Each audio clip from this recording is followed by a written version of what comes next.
Hello everyone and welcome back to another episode of Starting Over in Satisfactory. My name is Nick. Welcome to the channel. It is so amazing to have you here. We are all aboard the aluminum freight train headed out to our brand new aluminum factory. So a little bit peek behind the curtain. This is the second time I'm recording this episode, because I built the factory and there were a number of huge efficiency flaws that I kind of found in the system.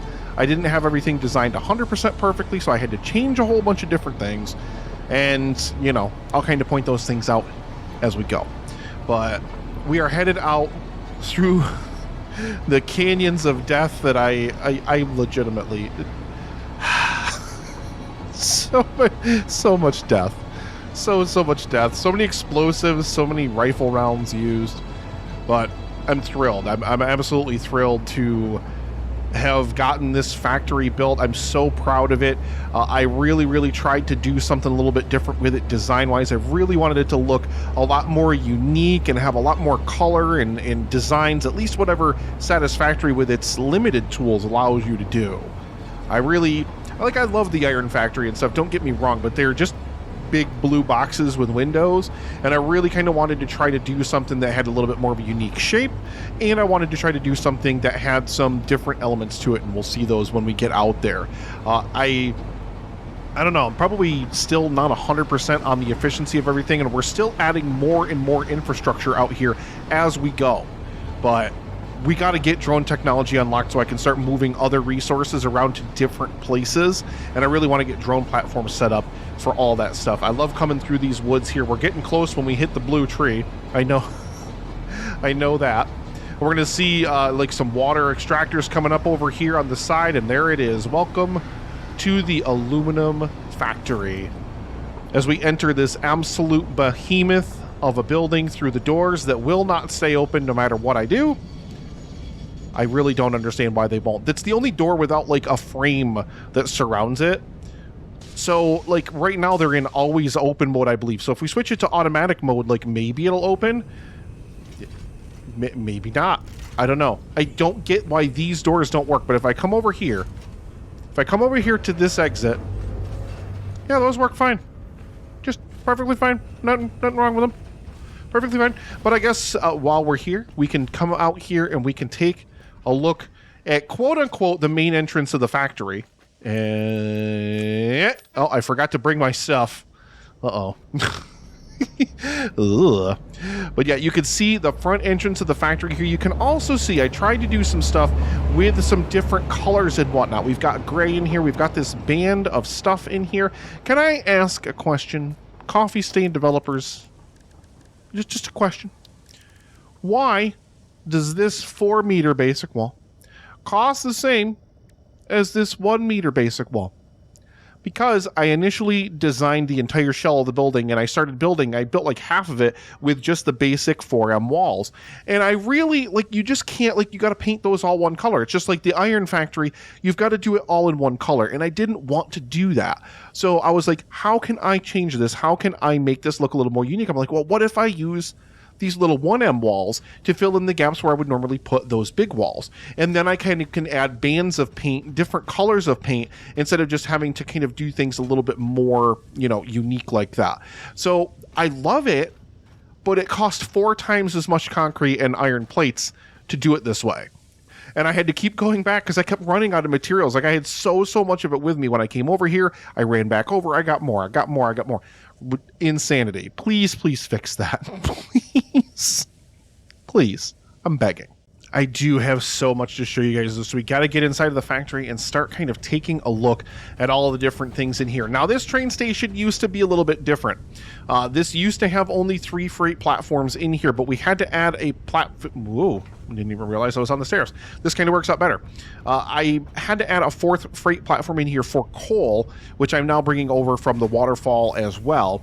And basically we have silica here in the middle, and then we have 2 sets of aluminum ingots. So aluminum gets transferred from the factory up above. We're producing 480 ingots per minute. It's insane how fast this factory is producing all this stuff. I'm so like just kind of proud of the layout because I really wanted to maximize efficiency. I said, okay, if I have this much bauxite coming into the building, how much water is that going to take? How much silica is that going to require to convert it to aluminum? I want everything running at 100% efficiency out of a couple systems.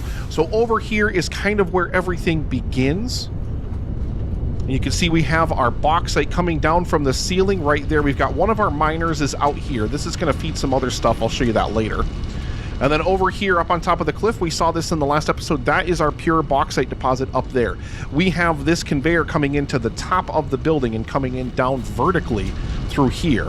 And that is feeding into 4 refineries, which are chewing up 480 bauxite a minute, which is the exact amount that the miner up on top of the hill is pumping out there, as well as using 720 cubic meters of water per minute. We have 4 water extractors outside, and then the other 240 that we're cycling into the system is actually recycled back into it as part of the aluminum making process. That's what this tank is, and this pump that's pushing the water back over here. So some of this is recycled water that's coming back into it from the same process. From here, we're making our... Whoa, what in the world? We're making our alumina solution in here, and this is also creating silica as a byproduct. The silica is actually dumped into these guys right here, and then that goes into these storage units, and then upstairs you can see it there because silica is needed to convert the iron scrap, or I'm sorry, the aluminum scrap over into aluminum ingots. So that's producing all that through there, and we've also got this stuff, this alumina solution in here. This is what's getting produced by our refineries. We've got those combining into 2 separate giant industrial things here, and then we've got those coming over here. Now we need 480 alumina solution for these 2 refineries, so that's why they kind of combine, because each one of those only does 120. And then we also needed the coal. There is a miner that is running the power station that's up here, and we'll see it probably later on too, but like way up there, there's a conveyor going out in that direction, out to the west, where there is a normal coal deposit, but I've got it max overclocked and you can only get 300 out of it. The power plant was using 90, and then I needed another 240 for this. So I had to basically start bringing more coal over here in order to make sure that I could run this at peak efficiency and produce 720 aluminum scrap every minute. Look at this. This is a Mark V conveyor belt. This is an aluminum conveyor belt. These can move 720 items a minute, and this is how fast this stuff is produced. This is just a constant stream with just the tiniest of little gaps every once in a while, as you can see there. Let's head up here to the power station so you guys can kind of see all of this up here. I've got a power switch in here.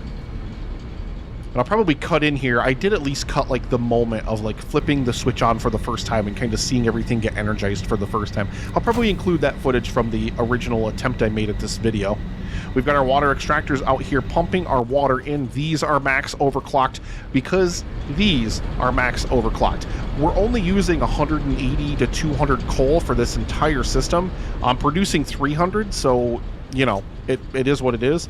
I kind of ran out of power, and I was kind of trying to wind the clocks on these down in order to kind of conserve coal and make sure I could keep running it for the aluminum processes. But then I was running out of power, unfortunately, and my power grid was just like, my batteries were depleting like really quickly. My max look at this. That's insane. That's insane. It's still almost double what my actual grid capacity is. If everything came on all at once, if this power system ever shuts down, I will never get it back online. Ever. It's never happening. Because the demand load on it would be so high that it would just immediately trip every single time. That's why I've got these switches in here that I can kind of actually toggle over here. I can shut this off from the main grid. Like if I flip this switch, it's only going to be powered by those power plants, and I could isolate the aluminum factory in that way. I wanted to make sure that I isolated that and had that in its own separate line. So let's head upstairs. You guys have to let me know what you think of this design element. I absolutely love this. I kind of want to show you guys like from outside too, like some different angles of what it looks like. Big open empty rooms is a lot of what you're going to see up here on the second floor because there's not a lot of infrastructure built up here. Here's our coal feed as it comes down from that miner up above, cuts over in here through the building and then over, boop, over there downstairs. It used to come all the way down and then feed into the bottom of the building, but I was able, I'm trying to talk so fast, I was able to eliminate that redundancy because I don't need the coal to go all the way downstairs now because now I've got it coming in on the train as well. I could probably honestly run the power plant just with what's coming in on the train too because that's coming from a pure miner, but I don't necessarily want to put the burden on the train. So this is where that miner that's down there on the ground is coming in here, and you can see our water extractors out there through the windows. These are two of the water extractors out there that are feeding into the aluminum refineries down below. But this bauxite right here that's coming in, we don't need this to feed into this system. The miner that's over there on top of the hill is enough to feed all four of those refineries the entire time. So this is going to be going into more refineries. We're going to have to get more water. We're going to have to get water upstairs so we can create more alumina solution. That's what these guys are here for. These will probably get moved eventually. But we need alumina solution for things like batteries and stuff, which we don't have the technology unlocked for that yet, but we're going to need it. And then up here, you'll see just absolute activity everywhere. You see all these smelters running literally nonstop, this scrap aluminum constantly flowing around here, all this silica also flowing around here like a river. That's why I had to build that huge quartz factory so that way we could have enough silica. I mean, I produce, I think, about 200 silica as a byproduct of the refinement process, but that's nowhere near enough to convert all of this aluminum scrap into ingots. So we need a sort. Look at this. This is like mesmerizing. It's like hypnotizing, seeing all of this flow. It moves so fast with these aluminum conveyor belts. And then over here, this just kind of keeps recycling. If it can't fit down another conveyor, it just immediately splits back and goes back into main processing. So that's always running, even if this whole thing gets backed up. And the system here kind of works on like an overflow system. So everything comes in over here from down below. It all comes into this storage facility right here. And then it immediately starts feeding its way out. And then this one fills. Slowly but surely, this one fills up with 500, and then we spill over into this one, and then we spill over into this one, and so on and so forth, all the way down around the corner until we are running at absolute maximum efficiency. You can see this one in here's only got like 6 or 7 in there. So we're still not even running at 100% peak efficiency, but we're getting there. And then all of our aluminum ingots are getting processed, and we have over here, we have, beep. Oh, we're almost full on these two. Holy cow. These aluminum casings, we're going to need a lot of those for a lot of different things. So we're producing those there and sending them upstairs. And then over here, we've got aluminum ingots. And from here, they are going downstairs. And we've also got silica going downstairs. Actually, wait. Oh, this feeds up. This feeds up. This is where the train, when the train drops off, this is where it comes from right here. Okay. I got confused there for a second. This is feeding downstairs as well. Aluminum ingots that get fed onto the train and get sent back over to the waterfall station for production over there. You guys will see the infrastructure and stuff over at the copper area. I'll show you guys that. I have some copper ingots going over there so we can make aluminum sheeting, all that different kind of stuff. Here's where our aluminum plating is going to come up here. Look at the space we've got up here. All this massive kind of flat, expansive space. This is concrete painted black. And hoping we're going to get a few drone ports up here. And some other different production processes up here. These were just kind of added over here because I needed to print coupons to buy that billboard. I didn't have it unlocked yet. I just needed the coupons. But I didn't have an awesome sink or an awesome shop over here, so I had to stick them somewhere. And then over here is where we go back down over into the power room. And yeah, up there you can see, the power and the conveyors are running over to the coal system. We can climb up here to kind of take a look at everything that we've got feeding down through the system here. And then there's another, a better look at this side of the factory here. So you can see just kind of like, wherever there's a floor, I have the solid walls and I have this gray banding. And then I did windows on either side, also with the gray banding. And the windows are gray. And I kind of, it costs a lot more resource-wise, but at least it looks a little bit more visually distinctive. I also love that the building, like there's like kind of one building here, this almost hallway-ish kind of thing, and then it attaches into this much larger infrastructure building over here. There's still so much more I can fit over here that I haven't even dreamed about yet, but it's all about drones now. Like basically I've got to unlock drones and get that technology flowing. Once I have drones, I think on that tech tier as well, I also unlock, oh no.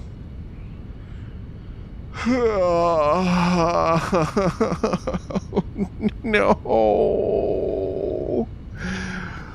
You know what the frustrating thing about this is I took all my stuff out of my inventory because I've got some things that are still fed manually, especially in that just chaos I have up at the top of the hill right now. And I empty out my inventory so I can just fill up with stuff and just fill it into bulk storage containers in order to continue, especially in the manufacturing areas, doing processes in there. And I forgot to bring any of it. Usually what I'll do in this case to get back quickly is build another locomotive. But I don't have any of this stuff to do it. I love the look of this, but look at how amazing this looks, though. I love this, and this is way, way, way, way, way bigger, at least in terms of, like, internal square footage, I think, than that iron plant ever dreamed of being. This is a monstrosity. This thing is huge, and this is the smaller of the two buildings. This isn't even the building over here, where all of our aluminum processes are housed. And I kind of love this in here. You know, we've got this kind of like, just like this little alcove in here. I love this. Can sneak in here underneath the ramp that goes in between the two buildings inside. And over here, maybe I have the stuff in here. What do I need? Computers, beacons. Well, probably don't have beacons. I almost never carry beacons with me. How to make beacons. Okay. Iron plate, iron rod, wire, cable.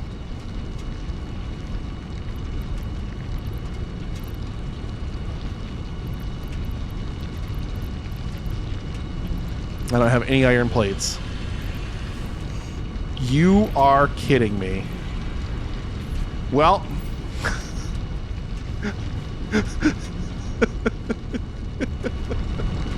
Well, I can't, well. You're not attached to anything. Bink. I can't believe it has come to this, ladies and gentlemen.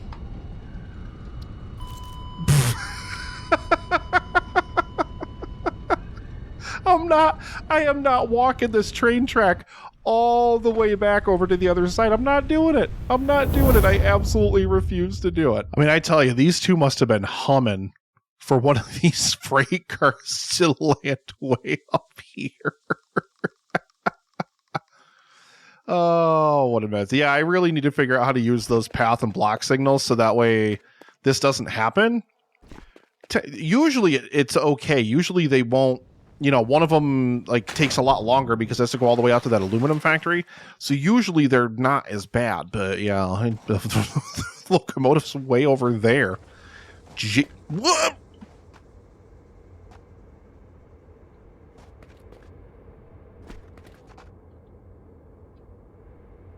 Okay. Yeah, that was headed back. That should be headed back to the waterfall station because it has to loop around after it finishes its final run. And yeah, this was coming back from the aluminum station. Oh boy. I just can't believe it. I really, really, really can't believe it. At long last. I think what we're going to do, once it starts docking here anyway, at the doors that never open, let's turn this off and let's just leave the train here while I kind of finish up the episode here. But yeah, I am fantastically thrilled with the productivity of this facility. Now, however, it comes time for drone technology. We have to do it. We have to unlock drones and start building up the infrastructure. We've got to make sure we can build batteries. I think that's what we're going to need the alumina solution for, because I think in order to make batteries, you need alumina solution and sulfuric acid, if I remember, because I looked up like the recipe or something, like whatever you need to kind of make drones a reality. I have no idea how big the platforms are still. Oh, you know what I should do? I should go get my stuff that's outside. My leggings and stuff. Yeah. Hey, let me out. Let me out it. Whoop. Whoop. Oh, didn't slide. One making that one.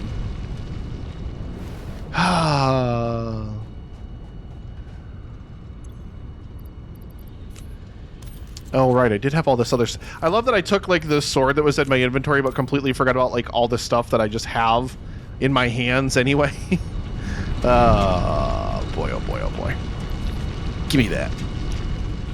Yeah, I know it sucks I don't have beacons and stuff here, but usually, yeah, I'll just build another locomotive and make my way out of here. Oh, fine, autosave. There we go. But yeah, that is going to do it for another episode here. It's starting over in Satisfactory.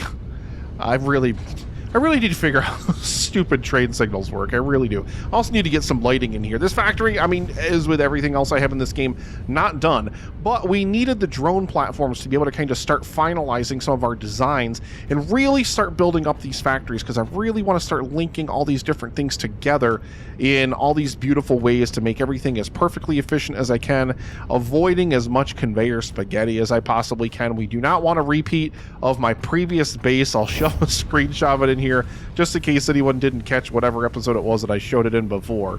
Yeah, my last base, the first time I ever played this game, the first playthrough, which was a couple updates ago, like drones weren't even in the game at that point. I think they had just added nuclear power. So, you know, that was the first time I ever played through the game, but now I'm like really excited to get drones and kind of see what the future holds from there. But yeah, you guys are gonna have to let me know what you think of this series. Make sure you like the video. Make sure you leave a comment down below. It really does help me out a lot. It helps more people see the video. So even if it's just a comment to say hi, or to say have a great day, or to tell somebody else in the comments to have a great day, whatever it is, leave a comment down there and let me know what you're feeling about the series, and if you love Satisfactory as much as I do, because I just absolutely love this game. It's so much fun to just relax and just sink some time into it, just building these kind of cool machines. It's a nice, chill, relaxing experience.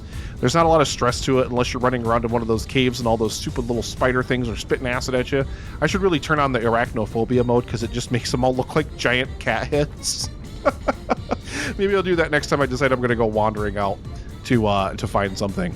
But I love you, beautiful faces. Thank you so much for hanging out, for checking out the video, and for all of your amazing support. I hope that today, tomorrow, next week, next month, next year are all absolutely amazing for you. Take care of yourselves. Be kind to yourselves. And thank you so much for watching. I'll see you in the next episode of Starting Over in Satisfactory. Goodbye from Aluminum Station.